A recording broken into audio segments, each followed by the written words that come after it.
சொல்லுங்கக்கா. உங்க செப்பல் பார்த்துட்டு தான்க்கா வந்தேன். எப்பக்கா வந்தீங்க? நேத்து காலையில வந்தேன்க்கா. என்னக்கா சொல்லாம திடீர்னு வந்துட்டீங்க? அர்ச்சனா கிட்டே சொல்லலக்கா, சர்ப்ரைஸா இருக்கட்டும் நானே வந்துட்டேன். சூப்பர்க்கா. சமையல்லாம் முடிச்சிட்டீங்களா? ஐயோ அதை ஏன்க்கா கேக்குறீங்க? என் பொண்ணு சமையக்கட்டு பக்கமே போகாதீங்க, சமைக்காதீங்க, ரெஸ்ட் எடுங்கன்னு சொல்லிட்டா. அவ்வளோ பாசம் என் மேல. அதெல்லாம் இருக்கட்டும்க்கா. இங்க எதுவுமே சரியில்லைக்கா. ஏன் என்னாச்சு? பசங்கெல்லாம் வீட்டுக்கு வராங்க. பசங்களா? நம்ம வீட்டுக்கா? சேச்சே, நம்ம வீட்டுக்குலாம் இல்ல, நான் பொதுவா சொன்னேன்.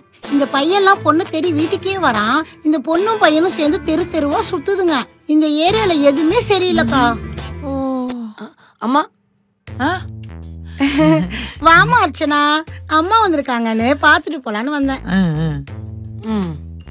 சரிங்கக்கா, நான் அப்புறமா வரேன். நீங்க ரெஸ்ட் எடுங்க. வரேன்.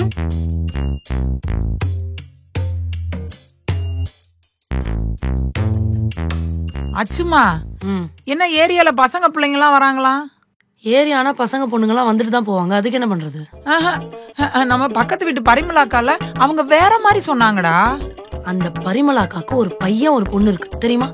2 பேருமே அவங்க கூட இல்ல, வெளியூர்ல தான் இருக்காங்க. அந்த 2 பசங்களே என்ன பண்றாங்கன்னு அந்த ஆண்டிக்கு தெரியாதுமா.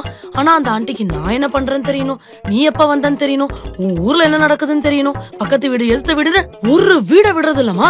எல்லார்கிட்ட இருந்தும் ஆல் இண்டியா ரேடியோ மாதிரி நல்லா சிசிடிவி கேமராவை போட்டு எல்லா டீடைல்ஸையும் கலெக்ட் பண்ணி ஊரெல்லாம் சொல்லிட்டு தெரியுது.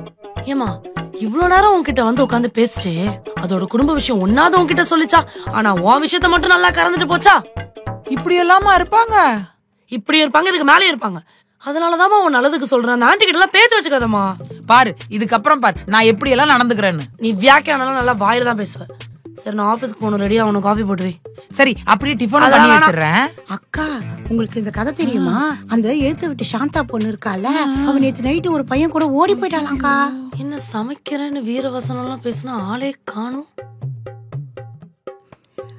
ஐயோ, அதை ஏன் கேக்குறீங்க? நான் சொன்னேன்ல இந்த ஏரியாவே சரியில்லை முன்னாடி மாதிரின்னு. ஆமா, அந்த சரிங்கக்கா, நான் சக்கரை டப்பாவை அப்புறமா எடுத்துட்டு வந்து தரேன். சக்கரை வாங்கிட்டு போலான்னு வந்த அர்ச்சனா. வரேன்.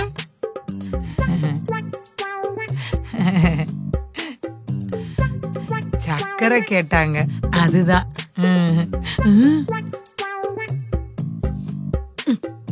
இருந்தாதுங்க முதல்ல இந்த ஆண்டி அடிச்சு துரத்தணும்.